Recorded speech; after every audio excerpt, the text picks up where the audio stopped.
દાહોદના લીંબડી પોલીસની હદમાં લીંબડી પોલીસ દ્વારા હાલમાં ગ્રામ પંચાયતની ચૂંટણી આવી રહી છે, તેને અનુલક્ષીને વાહન ચેકિંગ કરતા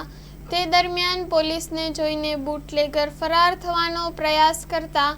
લીંબડી પોલીસે તેનો પીછો કરી તેને પકડી પાડ્યો। ગ્રામ પંચાયત ચૂંટણી અનુસંધાને કારઠ પોલીસ સ્ટેશન ઉપર વાહન ચેકિંગ દરમિયાન રૂપાખેડા તરફથી આવતી ઇકો કાર વાહન ચેકિંગ થતું જોઈ દૂરથી પોતાની ઇકો કાર વડાવી લઈ કંબોઈ ગામ તરફથી લીંબડી દાહોદ મેઇન રોડ થઈ રૂખડી ગામ તરફ જતા દરમિયાન પીછો કરી પકડી પાડી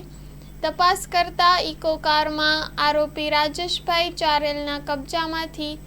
કુલ ₹44,040નો દારૂ, મોબાઈલ ફોન કિંમત ₹500, ઇકો કાર કિંમત ₹5 લાખ મળીને કુલ ₹5,44,540નો મુદ્દામાલ કબજે કરી